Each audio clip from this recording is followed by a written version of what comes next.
Aquela conferência de imprensa é uma manifestação de poder, de força, de alguém que conta com total apoio do chefe do governo. Depois também é esclarecedora noutra coisa, é que ele segue muito a linha do primeiro-ministro e aí eu acho que ele foi muito eficaz a falar para o português médio. Quer dizer, ele aliás chega a dizer isto, eu fiz o que os portugueses fizeram. Ele está a falar da história da casa e também é esclarecedor o caso da casa, porque eu acho que se percebe que tudo aquilo é tão churuca, Nelma, e ele é muito eficaz a fazer esse desenho, não é? Ele diz, eu fiz o que os portugueses fizeram, portanto é o alpendre, é um bocado de cimento para que os carros não se atolem na lama no inverno, e é que se chama estacionamento. É o tanque que, por ter um bocadinho de relva à volta e ter uns azulejos azuis lá dentro, passa à piscina. É o forfocos. Quer dizer, isto é uma descrição... E é também o pagamento em dinheiro, aos poucos, que a mulher ia fazendo, os tais 5 mil euros. 5 mil euros. Aí André Ventura pegou bem, porque diz é ilegal fazer pagamentos em dinheiro superiores a 3 mil euros, portanto essa é a parte em que... Pronto. Mas quer dizer, ele foi muito eficaz a falar para o português médio. Ele não é de facto um político, mas ele sabe muito bem como chegar, é um operacional, é um homem de terreno. E depois falou para os autarcas, para as forças de segurança, para as pessoas da proteção civil, para as várias polícias, para todos aqueles com quem ele tem que trabalhar no terreno. Ele buscou o olho a toda a sua gente. E nesse sentido eu acho que a conferência de imprensa foi eficaz, foi esclarecedora porque tu percebes que ele está para ficar e está com... No outro dia o Primeiro-Ministro perguntava se os jornalistas e os comentadores teriam pedalada para acompanhar o ritmo com que ele está à frente do Governo. Eu acho que hoje percebemos que o Ministro da Administração Interna tem pedalada para aguentar o embate e o embate vai ser duro, porque uma comissão parlamentar de inquérito a escarafunchar a PJ já lá vamos promete. Também. Jorge Bacelar Gouveia ficou convencido que Luís Neves, e vou citá-lo, nem sempre acertou, mas esteve sempre do lado do bem? Não fiquei convencido. Vejo que a maioria dos comentadores está convencida, mas eu não estou convencido, até porque... Peço desculpa, vou-lhe pedir que repita, porque não estamos a ouvi-lo nas melhores condições, pelo menos desde o início. Vamos ver se agora está melhor. Eu não fiquei convencido com a conferência de imprensa, embora boa parte dos colegas de painel que eu saúdo tivessem estado, ficaram convencidos, porque na verdade não foi até uma conferência de imprensa, foi uma meia conferência de imprensa. Acho que não estamos em condições de ouvir Jorge Bacelar Gouveia. Sim, não sei se agora já me conseguem ouvir. Agora sim. Pedi-lhe que retomasse. Pronto, então, eu estava a dizer, mas na verdade não fiquei convencido, não me leve a mal discordar de alguns participantes deste painel. Não fiquei convencido, até porque, na verdade, não foi uma conferência de imprensa, foi uma meia conferência de imprensa, porque a segunda metade foi, digamos, um autoelogio, numa autossuficiência, uma certa gabarulice daquilo que Luís Neves fez à frente da Polícia Judiciária, dizendo uma série de coisas, dizendo que até o CEF tinha sido muito bem extinto, coisa que unanimemente todas as pessoas ligadas à segurança entendem que não foi bem assim, e, portanto, essa parte era perfeitamente dispensável numa conferência de imprensa que se destinava não a julgar o passado, mas a esclarecer um conjunto de problemas que começaram com os montes e depois se alastraram a outros temas, com o caso do outro lado. Mas o que me pareceu aqui mais grave, e isso causa um dano reputacional muito grande no Ministro, a meu ver, é a questão da obrigação de declaração dos rendimentos e do património ao Tribunal Constitucional. E, de facto, quando alguém vai para um cargo político ou um cargo público, e eu conheço muitas pessoas que não aceitam ir para a política por causa disso, a primeira coisa que lhes vem à cabeça, além do cargo que vão exercer, é se estão dispostas a revelar a intimidade das suas propriedades, das suas contas bancárias, e porque sabem que há uma declaração, e ainda bem, no Estado de Direito, o princípio da transparência é algo de essencial e algo muito importante. E, portanto, isso revela um total desconhecimento da condição de dirigir uma instituição como a Polícia Judiciária, de não lhe ter passado pela cabeça, pelos vistos, que havia uma obrigação de declaração dos rendimentos. E, portanto, esse é um ponto importante. Mas depois foi notificado pelo Tribunal Constitucional e, então, nesse caso, não querendo, obviamente, entregar a declaração, argumentou com um aspecto de segurança. Ora, obviamente que a lei já prevê essa situação, não era preciso arranjar nenhum parecer para isso, porque a lei prevê no artigo 17 que há um conjunto de elementos que ficam omitidos na declaração que os políticos fazem, ou os titulares de cargos públicos, no que respeita ao registro dos seus interesses. Portanto, esse problema da segurança era um problema que nunca se colocaria. Aliás, a questão que se coloca é esta. Então, mas ele disse que tinha sido ameaçado, e até admite que sim, e por isso também tem coragem, como é óbvio, por muitos meliantes e muitos bandidos. Mas repare, então e os outros políticos nunca foram ameaçados também, e eles nunca lhes passou pela cabeça, acho eu, não entregarem uma declaração de património e de rendimentos, porque sabem que está lá uma cláusula que permite omitir esses documentos. Portanto, ele não é a única pessoa no país que eu saiba que foi ameaçada de morte. Muitos outros foram, olha, incluindo, por exemplo, o falecido professor Sousa Franco, quando era presidente do Tribunal de Contas. Aliás, ele disse-me diretamente 2 vezes ameaçado de morte. E, portanto, esta ideia de que há um estatuto de exceção que um diretor da Polícia Judiciária deve ter para se escapulir às obrigações declarativas é algo muito negativo e revela bem, digamos, um modo de funcionar como diretor da Polícia Judiciária. Penso que esse é o aspecto que eu acho que é muito negativo e eu acho que isto causa um dano reputacional muito grande, até porque o anterior tinha feito essa declaração, aliás, Almeida Rodrigues referiu isso, tinha feito essa declaração e, portanto, não dá a ideia de que Luís Neves não queria mesmo apresentar nenhuma declaração e, portanto, ficou à espera que o Tribunal notificasse, ficou também muito tarde, também resta saber porquê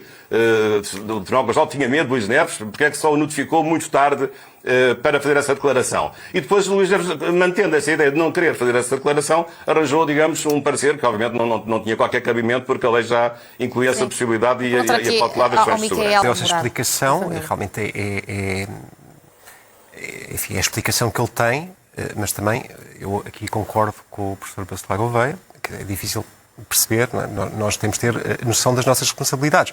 E o mesmo devo dizer, quando estava a ouvir a conferência, o mesmo devo dizer em relação ao facto de, no caso dos montes no Alentejo, dele poder dizer, ele pode obviamente dizer que quando comprou não tinha noção dos condicionalismos que existiam ali. Quer dizer, é óbvio que as pessoas podem dizer o que quiserem e, de facto, e até pode ser verdade. E até está tudo bem com isso. Mas é uma responsabilização, é uma responsabilidade que as pessoas devem ter. E, portanto, ele, como diretor da Polícia Judiciária, devia-se ter informado, quando assumiu o cargo, que se calhar tinha algumas obrigações declarativas. Sobre a história da declaração que têm que entregar de património e de rendimentos, eu tenho ouvido vários juristas, não sei se o professor Bacelar poderia também clarificar isso. Eu ouvi vários juristas destes dias a dizerem que a lei só muito recentemente é que considerou ilegal a não apresentação da declaração a partir do momento em que a pessoa não era notificada. Ora, como o Tribunal Constitucional parece que durante anos não notificou, eu não sei se aqui estamos perante uma situação de ilegalidade. Sim.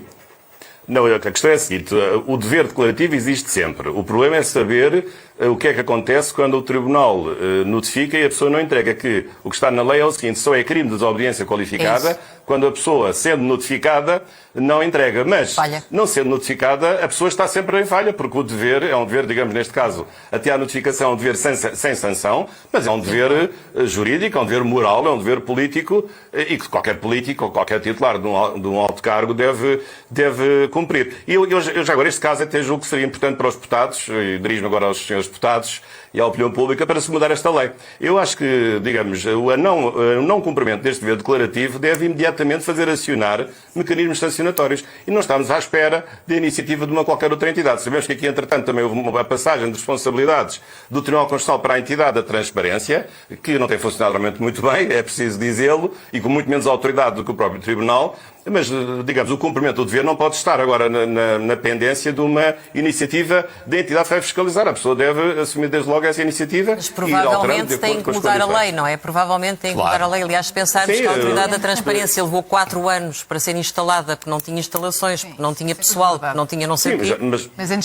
Mas já agora, mas aqui a questão é saber, mas quando foi notificado quando? Quer dizer, dá a ideia que só foi notificado no fim do segundo mandato ou no princípio do terceiro mandato? Foi notificado em 2025. E tentou não entregar, as culpas também devem ser atribuídas, acho que é a altura de perguntar também ao Tribunal Constitucional e à entidade da transparência porque é que neste caso não fez, não é? Não fez a notificação. Porquê? Claro, essa é uma questão que é relevante perceber. Portanto, o Luís Neves diz que não foi notificado, é preciso perceber porquê. Mas há uma coisa do qual não pode ser ilibado, é que é óbvio que quando as pessoas vão ocupar qualquer cargo público, têm de saber que responsabilidades têm de cumprir desde logo. Com certeza. E alegar que não sabia, não colhe, nem pode colher em parte alguma do mundo. E, portanto, aí sim também é uma situação que é grave, porque são vários anos em que não há uma entrega de declaração. No momento em que é notificado, faz um parecer... Não se percebe parece que os rendimentos e o património eram os tais património muito mexeruca, não é? Quer dizer, não faço ideia as motivações. Dá a mesma impressão que foi desleixo. Não faço ideia as motivações, nem vou especular sobre elas. Agora, há uma coisa que é certa, não entregou e é um dever que tem de cumprir. Mesmo que não haja uma sanção associada, é um dever que tem de cumprir, como qualquer outro titular de cargo público, em determinadas circunstâncias, tem de o fazer. Em 2025 foi notificado. Entretanto, faz um parecer porque não quer que a morada... Mas nem sequer se colocava essa questão. As moradas não são públicas. Sim. Mal seria se fossem. Claro. Portanto... Entretanto, é-lhe dito que tem de apresentar a declaração. Faz, mas depois tem de apresentar nova declaração. Depois esquece de umas coisas, faz outra. Portanto, parece-me que há aqui, ao longo do tempo, uma certa indisponibilidade para, efetivamente, fazê-lo de livre e espontânea vontade e sem sobressaltos. E isso parece-me... E quando alega desconhecimento da lei para o fazer, para não o fazer, aliás...